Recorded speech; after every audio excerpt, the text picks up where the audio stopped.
punta sur de Europa, donde el Atlántico y el Mediterráneo se dan la mano, los libros antiguos hablan de un lugar extraordinario.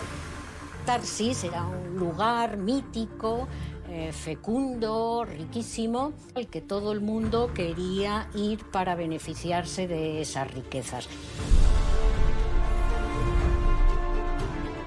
Hace casi 3000 años, Tartesos, se considera la primera civilización de Occidente. Su historia y su misterio atraen tanto a estudiosos como a la gente de a pie. Tartesos tiene la vertiente mitológica por una parte, la vertiente literaria por otra y la realidad arqueológica en un tercer plano. Desde el principio, mito y realidad se han entrelazado, hasta tal punto que algunos historiadores han confundido Tartesos con la Atlántida de Platón. Pero, ¿existe una ciudad oculta esperando a ser encontrada? El sueño de una ciudad perdida es un sueño estupendo. Hoy, en el yacimiento de Casas del Turuñuelo, en la provincia de Badajoz, se excava en busca de respuestas. Te sobrecoge, ¿no?, el ver cómo todavía se conservan, 2500 años después, un edificio de esta naturaleza construido en adobe. Es el sueño para cualquier arqueólogo. ¿Quiénes eran los tartesios? ¿Qué rastro han dejado? ¿Por qué desaparecieron? ¿Es solo leyenda o también realidad? Aquí empieza el viaje hacia Tartesos, la civilización perdida.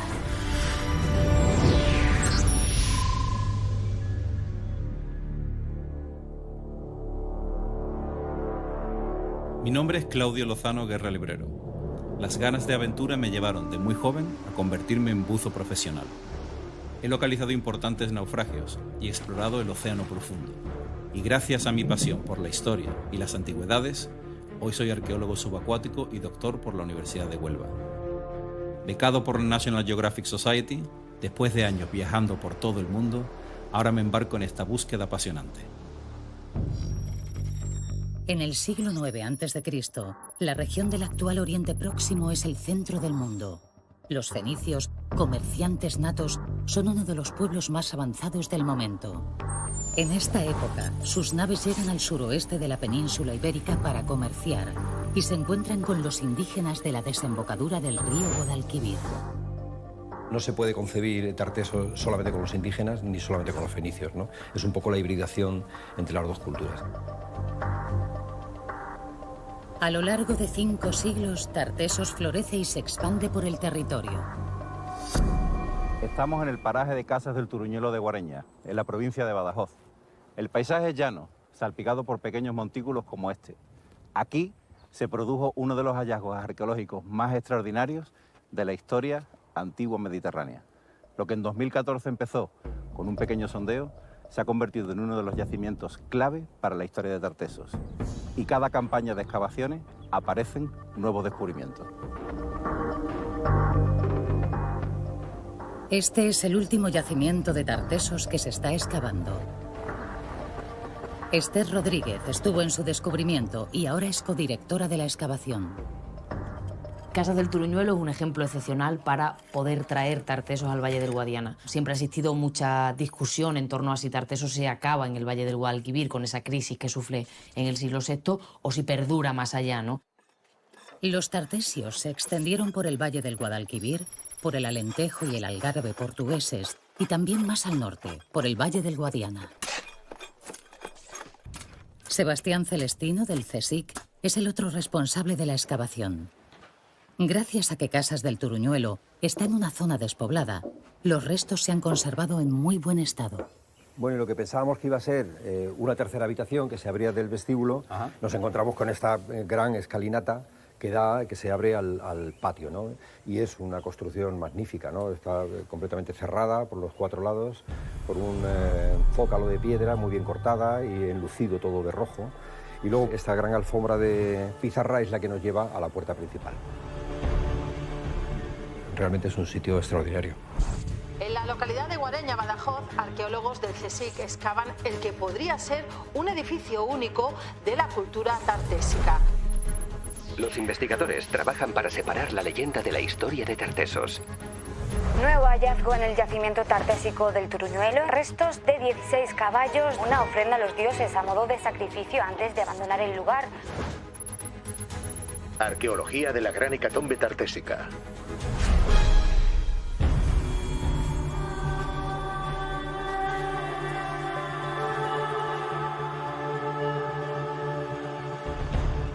La palabra hecatombe resuena en mi cabeza.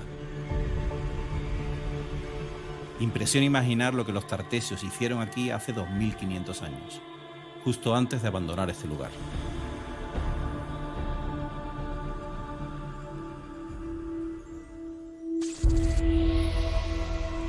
Las fuentes antiguas ya mencionan el sacrificio de animales en el norte de la península ibérica, pero nunca antes, en la primera edad del hierro, se había documentado una hecatombe, un sacrificio ritual tan numeroso en el área mediterránea. En el yacimiento del Turuñuelo han aparecido más de 50 esqueletos, casi todos caballos, mulos y burros. Todos se encontraron en esta estancia. La mayoría de los esqueletos están completos. Este es el ejemplar mejor conservado. Los investigadores le llaman Fermín. Él, como otros caballos, yace colocado expresamente en posición teatral. ¿Por qué lo hicieron? ¿Por qué quemaron este lugar y se marcharon? ¿Por qué sacrificaron tantos caballos y se preocuparon de colocarlos? No lo sabemos.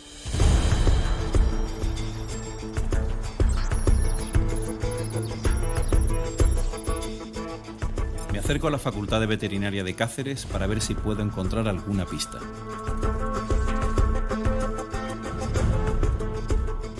María Martín Cuervo es una de las veterinarias del equipo. La acompaño en el escaneo de unos huesos que tienen 2500 años de antigüedad. Las imágenes conseguidas permiten estudiar estos restos tan frágiles sin necesidad de manipularlos. Cuando tú te comes un animal, pues utilizas un cuchillo para descarnar y dejan las marcas en los huesos, ¿no? Y en este caso, pues no encontramos marcas de procesado, con lo cual estos animales no se consumieron, los dejaron colocados, pero no se los comieron. En aquella época, tener un caballo era como tener un Ferrari hoy en día. Estamos hablando de que te acabas de comprar 50 y tantos Ferraris y los entierras y los quemas. Eso realmente es un poco inexplicable desde nuestro punto de vista contemporáneo, ¿no?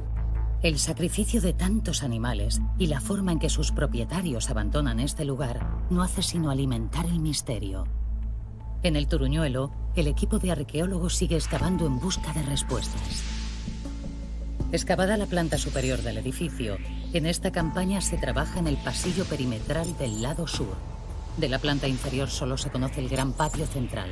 El resto todavía está por descubrir.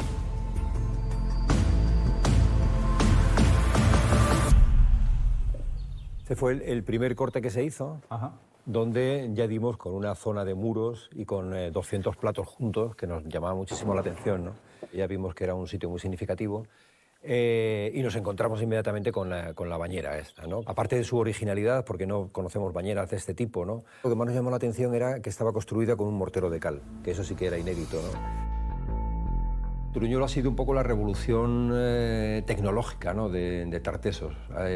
No sabíamos que había unas técnicas tan avanzadas en esta época, ¿no? En el siglo V a.C.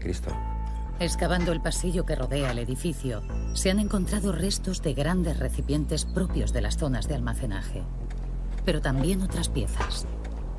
Una de las sorpresas pues, han sido los fragmentos de esta pieza, que es muy similar en material a la bañera que teníamos en la estancia 100, con la salvedad de que en este caso bueno, pues conserva parte de la decoración trenzada, que en este caso no es un elemento habitual dentro de cronologías tartésicas o de ambientes tartésicos, porque bueno, la iconografía no es un elemento que sobresalga dentro de esta cultura. ¿Este es el único fragmento que os ha parecido? No hay muchos. El yacimiento del Turuñuelo se ha conservado muy bien porque antes de abandonarlo, hace 2500 años, lo taparon con arcilla. Para trabajar en este entorno hay que ser extremadamente cuidadoso. La previsión del tiempo es de lluvia inminente. Casi todo el yacimiento del Turuñuelo es de adobe. El agua lo puede destruir todo y hay que tomar precauciones. Cuidado,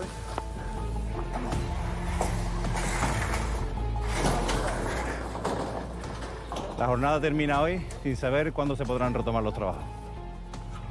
Mientras no aparecen nuevas evidencias que ayuden a marcar los límites de la realidad, el mito de Tartessos, el rico occidente, no para de crecer. ¿Existió una ciudad perdida?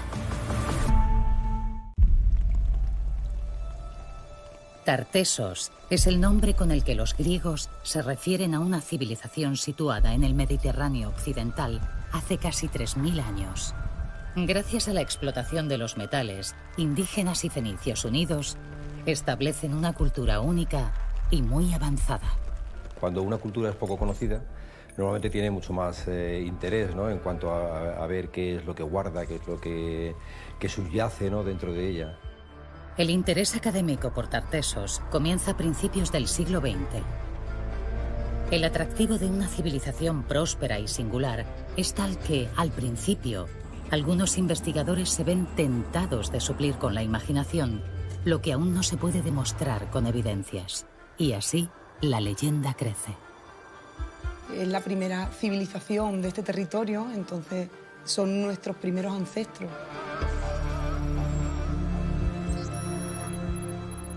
Buena parte de la riqueza de los tartesios dependía del comercio de sus metales.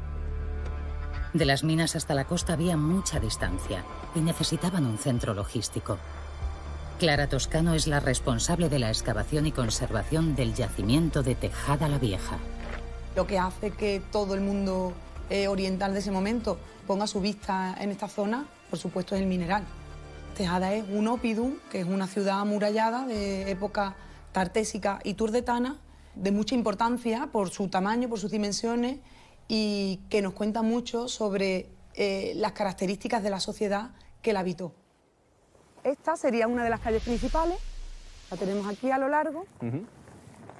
Este yacimiento vino a demostrar el urbanismo anterior a la llegada de Roma. Se pensaba que no existía urbanismo previo a la llegada de Roma y obviamente, claro que lo hay. Tejada la Vieja ocupa un total de 10 hectáreas. A día de hoy se ha excavado una, y solo en su parte superficial. Contemplo la ciudad y pienso en la magnitud y sofisticación de la civilización tartésica. Hacia el norte, en esa vaguadita que se ve allí, tendríamos lo que se conoce como la Pata del Caballo, que es el acceso más directo, la zona más accesible hacia la faja pirítica ibérica. En el este tendríamos la zona de Aznalcóllar, también muy rica en cuanto a concentración mineral. Tendríamos la desembocadura del Guadalquivir a la altura de Coria del Río, en aquella zona de allí, y ya hacia el oeste la salida por Niebla y Huelva hacia el Atlántico de toda esta riqueza mineral. Enlazamos el mundo del interior de mineral, de la zona minera, con el mundo mediterráneo por una parte y con el mundo atlántico por otro.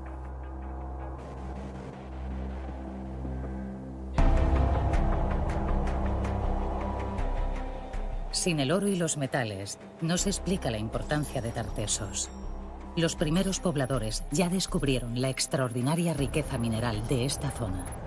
En Río Tinto está la mina a cielo abierto más grande de Europa. Impresionante.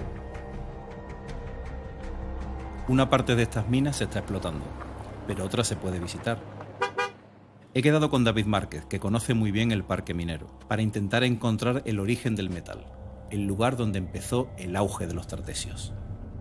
Hay una zona de acceso a la parte alta que es muy complicada con el coche, lo intentaremos y si no podemos pues tendremos que continuar a pie. Nos detenemos en la explotación que se empezó justo en el acuífero donde nace el río Tinto. La gente caminaba, la gente andaba, la gente vivía por aquí y rápidamente ese color tan característico es lo que indicaba que debajo estaba asociado al cobre. Ese cobre nativo, ese cobre tan superficial, ¿no? Sí, es un indicador perfecto. Nosotros somos mineros y fundidores de metales prácticamente genéticamente hablando. Lo llevas en el ADN. Son 5.000 años de minería, ha configurado una manera de ser, una manera de actuar muy propia, muy característica. Claro, es que me parece fascinante que una mina lleve funcionando interrumpidamente durante 5.000 años. Es decir, es la mina activa más antigua de la Tierra. Más antigua del mundo. No existe ningún otro caso en el mundo, ninguno.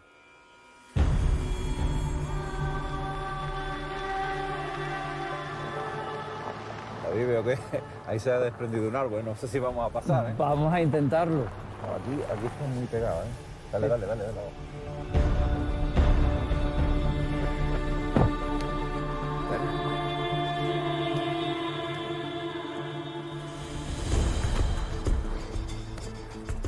A partir de aquí hay que seguir a pie. Espero encontrar rastros de los primeros mineros tartésicos en la parte más inaccesible de la montaña.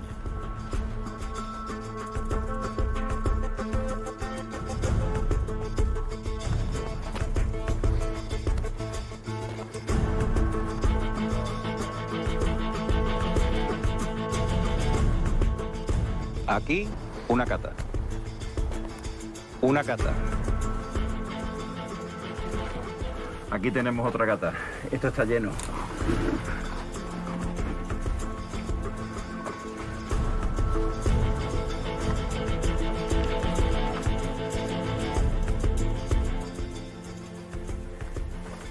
Este es el contexto original, es decir, es una de las pocas partes que todavía quedan prístinas del parque minero. El paisaje que se encontró el hombre que explotó los metales por primera vez en el mundo tartésico era este tipo de roca. Todo lo rojo que vemos es, digamos, un óxido de hierro que marca la presencia de metales. En este tipo de roca es donde se hacían estas catas. Hemos estado viendo agujeros donde casi me podía meter hacia adentro, porque claro, el hombre lo que hacía era ir excavando para buscar la veta de mineral. En un caso malaquita, en otro caso buscaba lo que viene a ser el cobre nativo. Y este es todo el conjunto del espíritu inicial de la metalurgia. Se aprecia en algunos puntos el golpe de las herramientas mineras. Aquí se ve claramente. Extraer el mineral, procesarlo para obtener los diferentes metales y transportarlo hasta la costa debió suponer una auténtica proeza logística para los tartesios.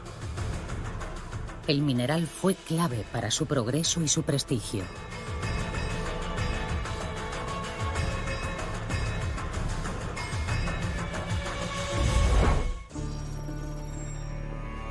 El interés por las civilizaciones perdidas se remonta a 1873, cuando el alemán Heinrich Schliemann descubre la mítica ciudad de Troya siguiendo las indicaciones que Homero escribe en su poema de la Ilíada. A partir de aquí, también en los libros Tarsis o Tartesos cobra forma. Desde la filología y desde los textos grecolatinos y desde la Biblia incluso, la palabra Tarsis era un lugar mítico, fecundo, riquísimo. Entonces se adoptó como el rico occidente al que todo el mundo quería ir. Esa fue una explicación muy ingenua, pero que caló. Alicia Perea es experta en la orfebrería de la Edad del Bronce y la Edad del Hierro. Señala que en algunas necrópolis del suroeste español aparecen objetos con una iconografía desconocida en la península que alimentan la existencia de ese rico occidente. Toda esa riqueza de imágenes era muy atrayente tanto para la arqueología del momento como para la gente que no era especialista, ni eran historiadores ni eran arqueólogos. Entonces la arqueología no tuvo más remedio que hablar de Tartesos también. En ese momento lo que había era una gran diferencia entre las fuentes que había sobre Tartesos, que son unas fuentes muy dispersas y que dicen cosas muy distintas, y lo que se había encontrado. No se había encontrado algo tan impactante como se esperaba. ¿Y qué sería lo impactante? La ciudad. Fernando Wulff es catedrático de Historia Antigua.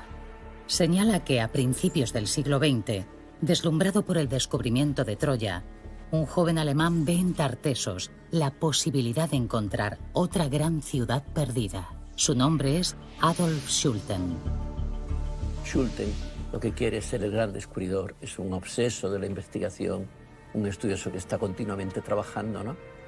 Y que utiliza todos los medios que tiene para conseguir llevar adelante su sueño, ¿no?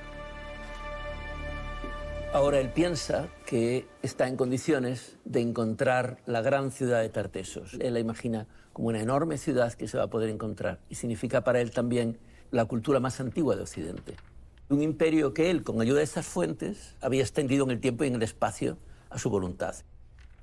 Si nosotros miráramos globalmente, Schulten, el gran papel que tuvo fue el de incitar, ¿no?, a mucha gente a pensar en esos temas, ¿no? Adolf Schulten quiere encontrar Tartessos, su ciudad perdida. En su época, esto se hace buscando las pistas en los libros antiguos. Uno de ellos es la Hora Marítima, escrita por el poeta latino Avieno en el siglo IV después de Cristo. Avieno, en su poema, se basa en el periplo que un navegante de Marsella realiza casi 1000 años antes. El marinero, que viene del Atlántico y pasa por Tartessos, se dirige a casa navegando por el Mediterráneo. Schulten confía en la descripción minuciosa que el texto hace de la costa y de la ruta para conseguir su propósito. A principios del siglo XX, la búsqueda de la ciudad perdida de Tartessos tiene otro protagonista, Jorge Bonsor. Me dirijo al castillo de Mairena del Alcor, donde vivió y trabajó buena parte de su vida. Aquí me espera Ana Gómez, responsable de cuidar y divulgar su legado. Bueno, llevas mucho tiempo aquí trabajando, ¿no? 20 años. Madre mía. Jorge Bonsor es anglo-francés. De buena familia, recibe una educación cosmopolita. A finales del siglo XIX viaja a Andalucía para pintar, atraído por el tópico romántico.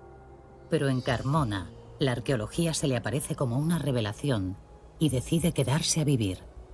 Y esto que se ve aquí decía que era la vega de Carmona. De Carmona. Sí, y era el sitio donde él hizo las excavaciones, de donde encontró la mayoría de los yacimientos que tienen relación pues con el horizonte de la cultura de Tartesos, la civilización tartésica. En 1902, Jorge Bonsor compra este castillo por 2000 pesetas y lo acaba convirtiendo en su casa, en su oficina y en museo. Autodidacta y minucioso, se convierte en un pionero de la arqueología. Pues él hacía prospecciones del terreno, de la que sacaba, bueno, pues la planimetría y demás, y además bastante precisa. Hacía recogida de materiales, el estudio de los materiales posteriormente lo publicaba. Entonces eso, podríamos decir que ya es un trabajo científico. Hay un método. Un método. Le implementa la fotografía para documentar lo que hace. Y además pues también hace dibujos, vemos, con distintas tipologías, distintas sistemáticas. La posibilidad de encontrar la ciudad de Tartessos también seduce a Jorge Bonsor. ¿Tartessos fue una obsesión para él? Pues más que una obsesión, un objetivo. Es decir, él empezó excavando aquí, en la comarca de los Alcores, y ya encontró, él ya dijo, pues oye, a mí me parece que por la cultura material que estoy encontrando en el territorio, aquí habría presencia de colono fenicio, presencia oriental había por los materiales que encuentro. Posteriormente ya él se enfocó más a estudiar en Doñana, en la zona de Huelva, por los escritos y demás, intentando ubicar allí los espacios que se describían en la filología de la época.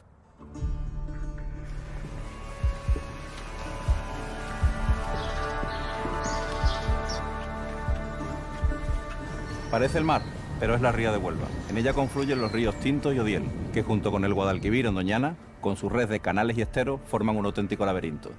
Para dar con el lugar, siguiendo los textos clásicos, Adolf Schulten lo tenía muy difícil. Schulten tenía de su parte que tenía un cierto prestigio y era más conocido porque se había hecho algo así como el propietario de la historia antigua española en Europa, ¿no? Bonsor probablemente tiene la sensación de que Schulten tiene un punto de oportunista, que viene a hacer algo que le correspondía a él. Schulten tiene el nombre y Bonsor el oficio. A pesar de su rivalidad, no les queda otra que colaborar. En el fondo es un conflicto de quien se apunta el mérito también entre un mundo franco-inglés, diríamos, ¿no?, y el mundo alemán. Y claro, todo eso es una bomba potencial, ¿no?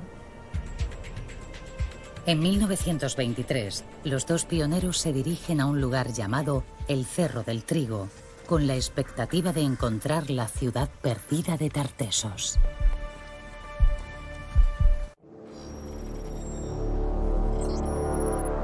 A principios del siglo XX, Doñana es clave en la búsqueda de la ciudad perdida de Tartessos. Adolf Schulten y Jorge Bonsor creen que la rica capital de la primera civilización de Occidente debe estar en esta zona. Aprovechamos la marea baja para avanzar rápido por la playa de Matalascañas.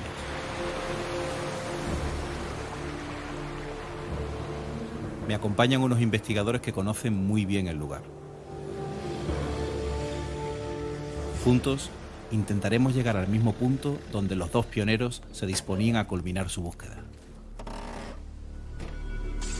En la zona costera de Doñana predominan dos elementos, el viento y la arena. La arena se acumula en montañas de hasta 30 metros de altura y el viento de levante sopla con fuerza una media de 200 días al año. Como en el desierto, las dunas se mueven y lo que hoy está descubierto, mañana puede estar totalmente sepultado.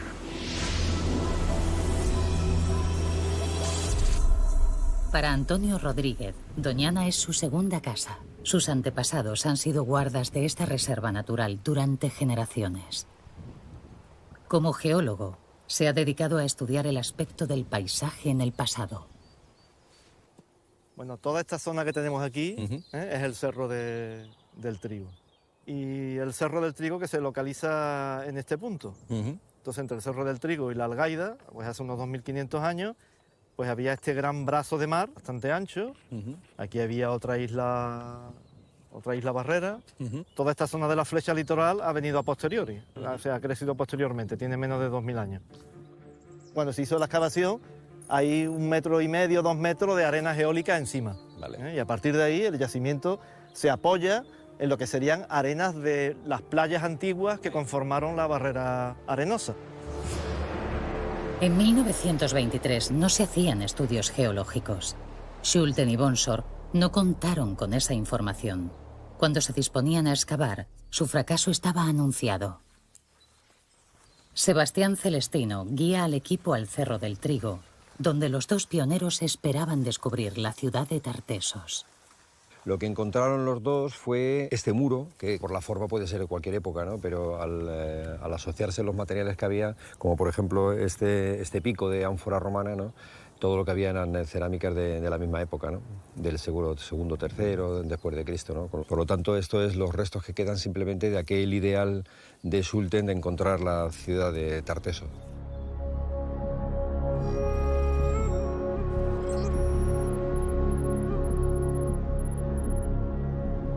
Con la decepción de Schulten y Bonsor en el Cerro del Trigo, el interés por Tartesos se desvanece y la historia cae en el olvido por más de 30 años. Sin embargo, aquí en Sevilla, un hecho fortuito lo cambiará todo. El 30 de septiembre de 1958, unos albañiles trabajan en la reforma de un club de tiro situado en el Cerro del Carambolo, a muy pocos kilómetros de Sevilla. Y por casualidad, encuentran primero un brazalete de oro y luego una vasija rota, junto con el resto de piezas que formarán lo que se conoce como el Tesoro del Carambolo. Un tesoro, por su carácter de metal precioso, siempre le va a robar protagonismo al resto de cosas. Álvaro Fernández Flores ha coordinado la última excavación hecha aquí a principios de este siglo. Él es uno de los arqueólogos que hoy en día revisan las primeras investigaciones realizadas sobre Tartesos. Este es el lugar donde apareció el Tesoro del Carambolo en 1958. De hecho, te puedo enseñar una imagen de aquella excavación con este lugar. En aquellos momentos, ahí al final de esta fosa había un muro y había un semisótano. En el momento del descubrimiento, llaman a la máxima autoridad del momento en Sevilla, Juan de Mata Carriazo, catedrático de Historia Antigua. En su descripción del hallazgo escribe: un tesoro digno de Argantonio, legendario rey de Tartesos. El Carambolo es importante porque significó, aquella excavación de Juan de Mata Carriazo, la materialización de Tartesos. Tartesos hasta aquel momento eran simplemente una referencia bibliográfica, una cita. El Carambolo se excava por primera vez en 1958 y también al año siguiente. Pero hasta el año 2002 no vuelve a haber otra campaña de excavación. ¿Qué ocurrió entre estas fechas? Que se generó una literatura brutal sobre Tartesos y sobre el Carambolo también, porque era la materialización. Esta es la prueba más esperada. El oro y las riquezas de Tartesos existen. Con el tesoro, el interés por todo lo que rodea a esta cultura, sea realidad o leyenda, se dispara. El Tesoro del Carambolo lo componen 21 piezas, casi 3 kilos de oro de 24 quilates. Tanto en el Museo de Madrid como en este arqueológico de Sevilla solo se exhiben réplicas. El tesoro verdadero se guarda en una de las cámaras acorazadas mejor protegidas de la ciudad. Con la aparición del tesoro del carambolo, el mito de Tartessos se convierte en realidad y la fascinación por la cultura de esta primera civilización de Occidente traspasa el ámbito académico. Fernando Marmolejo es miembro de una saga de orfebres sevillanos y portador de un legado. ¿Cuál es la relación de vuestra familia con el tesoro del carambolo? Como mi padre tenía esa inquietud, le gustaba tanto la arqueología, y él compra la prensa y ve la primera portada, ve las placas, los brazaletes pectorales, y se le ocurre la idea de hacer una reproducción de esa placa. Y hace la primera placa y la manda a Madrid, al ministro de Cultura, y aquello cuando lo entregan, pues se forma allí una, y dice, ¿esto quién lo ha hecho? Y dice, esto lo ha hecho Fernando Marmolejo, un orfebre de Sevilla. Dice, pues dígale usted que haga una copia completa del tesoro, y ya le encargan la primera copia. Qué bueno. Desde entonces, los Marmolejo elaboran réplicas del tesoro para los museos. Por ley, estas no pueden ser exactas, pero es en este taller donde se puede apreciar mejor su factura. Las piezas del tesoro se identifican como brazaletes, pectorales, placas y un collar de sellos. En cierta manera, esta es la evolución de los artesanos tartesios.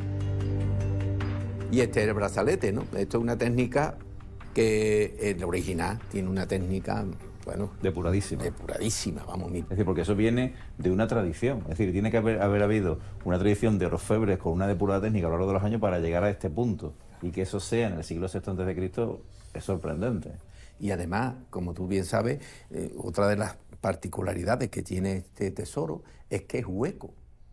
Y después, otra complejidad que tenía grande era la soldadura. Claro. Soldar todos estos elementos con este tamaño, porque eran hornos lo que se usaba, no había otra cosa. Y ese horno debía de estar muy bien controlado la temperatura, porque imagínate, ¿no? Cuando se va haciendo una pieza que se te vaya de temperatura, claro, y se despeguen lo que anteriormente habíamos soldado, verdaderamente era complejo. Por eso es que el tesoro del carambolo es una suma de dificultades, todas vencidas. Las joyas tartésicas han simbolizado durante mucho tiempo la riqueza y el poder de la primera civilización de Occidente. Consigo que el Museo Arqueológico Nacional de Madrid me deje analizar unas piezas originales del siglo VII a.C., que se encontraron en Eliseda, Cáceres, en 1920. La investigadora Alicia Perea me enseña qué tienen de especial estas joyas extraordinarias. Estas piezas, desde el punto de vista tecnológico, son complejísimas. Están fabricadas sobre láminas muy finas, sobre las que se superponen pequeñas esferillas que se sueldan a la base. Esto se llama la técnica del granulado. Y lo mismo con pequeños hilos de oro, y eso se llama filigrana. El granulado y la filigrana se suelda a la base de oro mediante soldadura. Ese trío tecnológico, soldadura, filigrana y granulado, es el trío tecnológico que caracteriza la producción orfebre tartésica.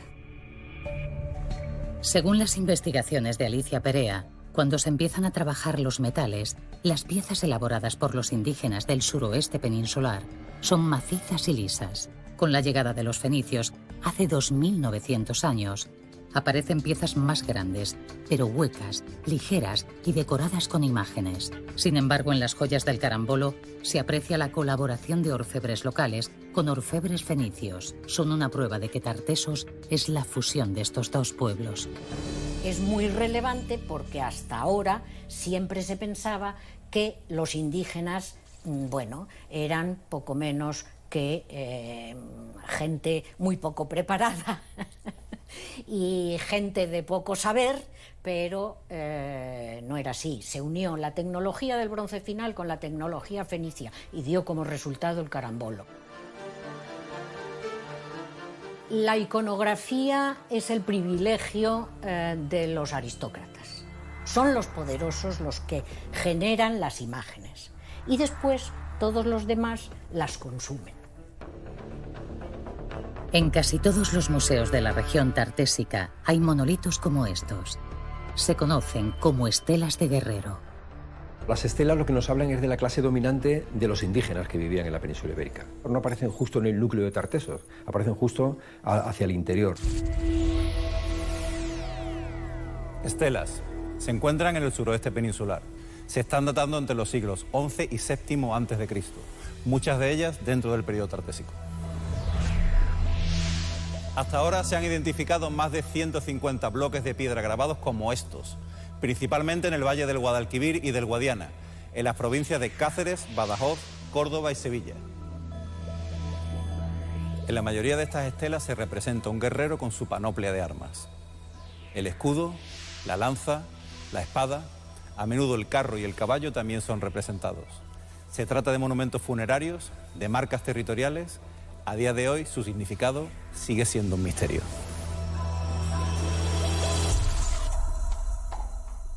Ya sean sacrificios rituales, en ajuares funerarios o en las estelas, los caballos aparecen una y otra vez relacionados con el poder de Tartesos.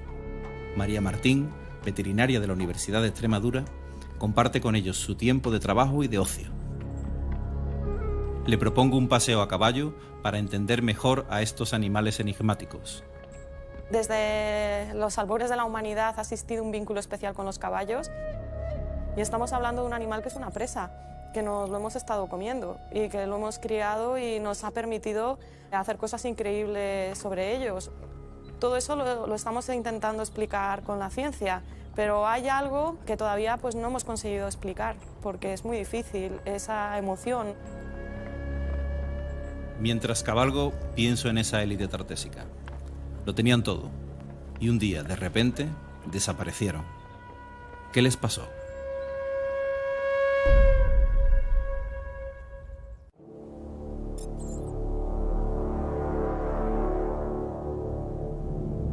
Todavía hoy el misterio de Tartesos sigue vivo en Doñana. De vez en cuando aparece un indicio entre las dunas que debe ser investigado. A pesar de todas las búsquedas sin éxito, los científicos no se rinden. ¿Quién puede asegurar que la ciudad mítica de Tartesos no haya existido jamás? Justo estamos enfrente de la marisma, ¿no? Y ahí fue donde empezamos a hacer unos sondeos siguiendo un poco la huella de un físico alemán, ¿no? Que había localizado unos círculos por teledetección que pensaba que pertenecían a la cultura tartésica, ¿no? En 2005, Sebastián Celestino y otros investigadores inician el proyecto Hinojos por encargo del CSIC. Su misión, verificar sobre el terreno y con la tecnología más avanzada la naturaleza y la antigüedad de las estructuras detectadas. Esta es la zona donde estuvimos trabajando, ¿no? Bueno, esta es la primera estructura que se vio que era cuadrangular. Desde arriba, por teledetección, se detectaba precisamente un edificio, ¿no? Sí. Lo que no sabíamos era de qué época era, ¿no? Y ellos también señalaban estos dos círculos como posibles construcciones, ¿no? Localizamos efectivamente trigo en uno de esos sondeos, lo cual quiere decir que sí que había habido una civilización anterior en esta zona de la marisma, pero los círculos eran de época medieval. Entonces, lo que sí localizamos fue, pegado en las dunas, materiales de la edad del bronce, es decir, de todo lo que se había llevado, quizás algún tsunami, ¿no? Que lo había estampado todo hacia las faldas de la duna. ¿Un tsunami? Buscando evidencias de la civilización tartésica, los investigadores han encontrado pruebas de sus efectos en la zona. ¿Podría explicar esto el final de Tartesos? El tsunami es una ola gigante provocada por un terremoto dentro del mar. El muro de agua puede alcanzar hasta 30 metros de altura y avanzar a una velocidad de 700 kilómetros por hora.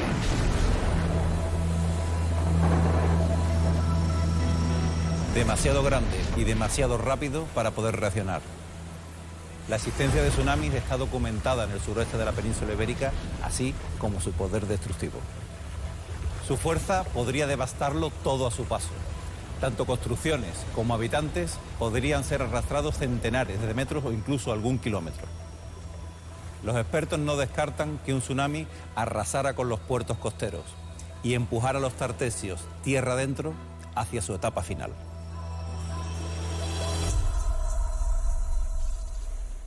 Lo cierto es que la cultura tartésica en el Valle del Guadalquivir y en la franja litoral entra en crisis de repente a mediados del siglo VI a.C. No se descarta que un tsunami sea el culpable de la gran crisis que hubo a mediados del siglo VI en el núcleo de Tartesos. Y justamente coincide con el auge de Tartesos en el interior, en el Valle del Guadiana. Del final de Tartesos en la costa casi no quedan evidencias.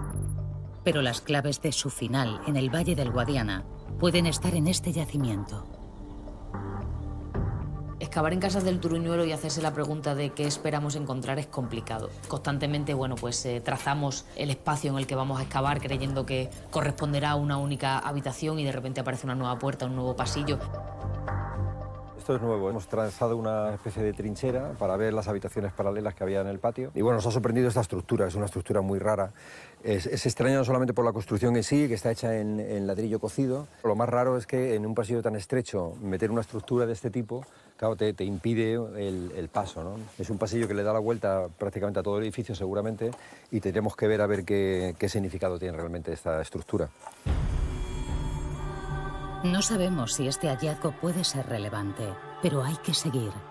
Las respuestas pueden aparecer en el lugar más insospechado. A pesar de todos los avances, el final de esta civilización sigue siendo un misterio. Igual que hay una crisis a mitad del siglo VI en el Tartesos nuclear, ¿no? y desaparece y no sabemos exactamente qué pasó, a finales del siglo V desaparece todo el Tartesos del Guadiana. La manera en que se clausura y abandona este edificio descarta que los tartesios sufrieran una invasión repentina. Hoy, en una nueva línea de investigación, el equipo del Turuñuelo busca las causas de la desaparición de Tartesos en los cambios climáticos y en el comportamiento del río Guadiana en el pasado. El Guadiana sufre periódicas crecidas cada 10, cada 100 y cada 500 años y posiblemente esas que ocurrieron cada 500 años sí afectaron a la vida en el edificio. Pensaran que era una maldición de los dioses y decidieron hacer un gran sacrificio de animales. Hay que ponerse también en la mentalidad antigua, ¿no? O sea que hoy todavía se sigue sacando a las vírgenes para que llueva. Por ahora, solo nos queda seguir buscando piezas de este rompecabezas infinito y analizar con cuidado los detalles de su contexto. Si no tenemos objetos bonitos, pero nada más. No nos hablan de la historia, no nos hablan de las personas que hay detrás. De encontrar una especie de piedra roseta que permitiera traducir la escritura del suroeste o traducir en este caso el tartésico, pues creo que sería ya la guinda, ¿no?, de este gran pastel. Siempre el mito siempre es bueno. Y eso genera primero que la investigación siga avanzando para ver cómo se desenredan esos mitos y segundo que la gente se siga interesando por ellos, ¿no? Siguiendo el rastro del mito, hemos descubierto una realidad apasionante. El tiempo colocará cada hallazgo y cada investigador en su justo lugar. Pero la llama del interés y la fascinación que encendieron los pioneros siempre nos acompañará en el viaje a nuestro Tartesos particular.